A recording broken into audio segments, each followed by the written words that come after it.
At my last Friday Night Magic, me and my friends had a conversation about how we start a commander. How we didn't start with any precons, but just legendary creatures that we wanted to build decks out. The first commander that I ever tried building myself was Mishra, Tamer of Macflower. This was before we'd learnt about EDHREC, so we didn't know all about building decks properly or using any sort of recommendations from the internet. It was just looking through bulk bins and finding what clicked for us. It was a deck that heavily relied on Unearth and Prototype mechanic cards, and it was not able to win a single game that I played, but it taught me a lot about the deck building process.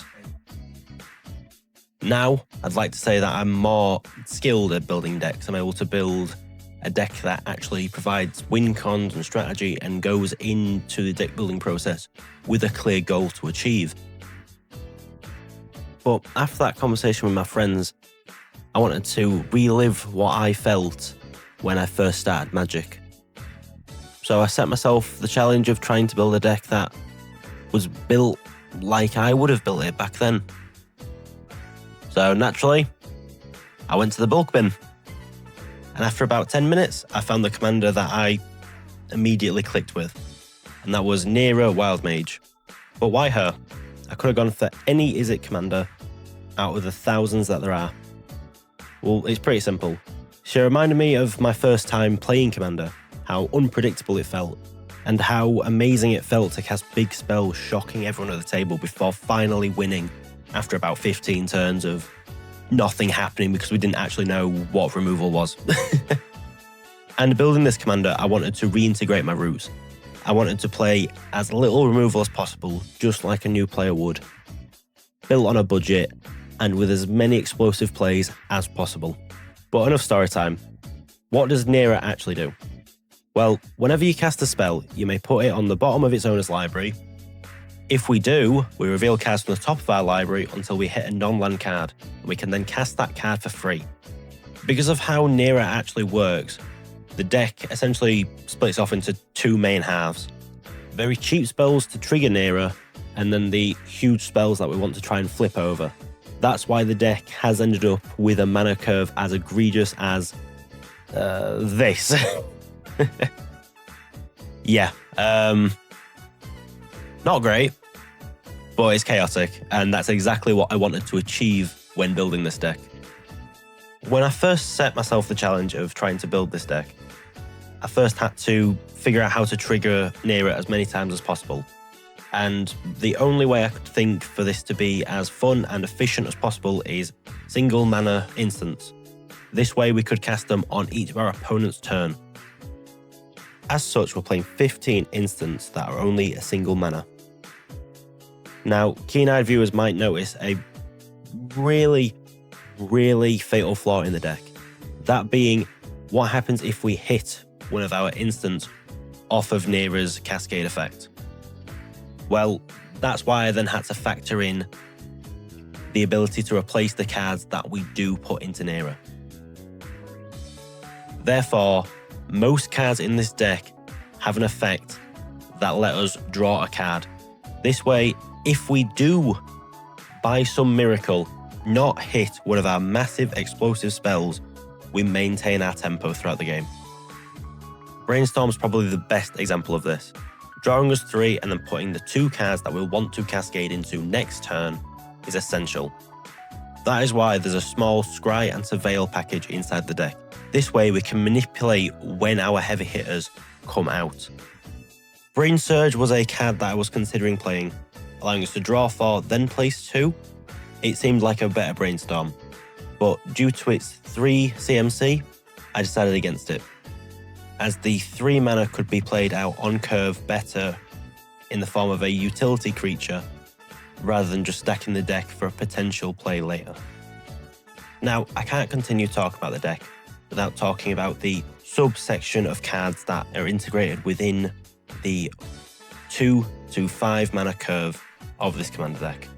That being casting our second spell each turn, as we get the trigger whenever we resolve Neera's second ability. As such, there's about 7 cards inside the deck that provide us with some form of advantage when we cast our second spell. Jory N. Ruin Diver and Alfinaud Levilaire I hope I'm saying that right, draw us a card when we cast our second spell.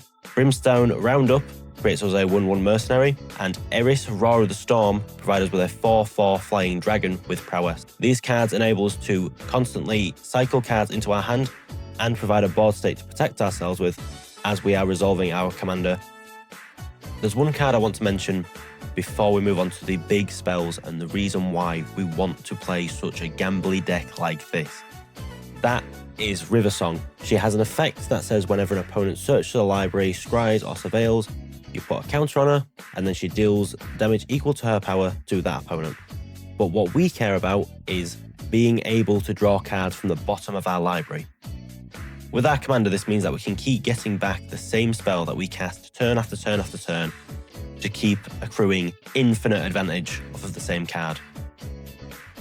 Now, for the big spells that we're hoping to cast off the instant, we have 11 creatures. Each of these creatures are essentially their own independent threats. Pathrays of Ulamog can destroy boards with its Annihilator ability. Darksteel Colossus is an indestructible 11/11 trampler. Dracoseth can take out miniature threats whilst also being a flying threat. Hullbreaker Horror and Tidespout Tyrant do the essential same thing of being able to bounce our opponent's permanents and spells back to their hands, so that whilst they're trying to rebuild, we are constantly pushing forward our game plan and damage. We are constantly threatening their life total by removing their ability to defend themselves. Next up is Clone Legion, allowing us to create a token copy of every creature target player controls. This acts like an instant board state if we are lacking in creatures and can just take off our opponents. It's not theirs anymore, it's our board state. They don't need it. But it can also multiply the threats that we have. Since we're not running as many legendary creatures as most decks would be, running a sum total of 6 outside the commander, we don't suffer from the legend rule as much as most other decks would. Therefore, we can afford to copy our own board state and multiply our threats. Now, with everything that's just been said, let me run you through a quick hypothetical. It's turn 6 and we've just cast Neera. We are on curve, so we've got 1 mana left floating. So we use it to cast Pongify. Instead of destroying our opponent's commander, we choose to put it onto the bottom of our deck. Now we start resolving Neera. She flips a few lands, but then we hit one of our heavy hitters. Immediately, our second spell Synergy starts to refuel our hand. Even after just 1 turn cycle of consistently doing this, we can overtake the game extremely quickly. This deck is how I want Commander to feel. I want it to feel chaotic and fun and always evolving and changing. And I'm happy to say that I achieved that. If you enjoyed watching small spells turn into something bigger, consider subscribing. There's plenty more Commander decks that are coming soon. Thank you. Hey, so Future Crow here. I actually made 2 deck lists for this.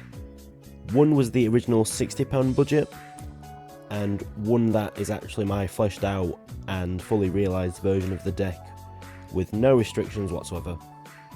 Both will be linked in the description, so please check them out. Alright, now it's bye for real.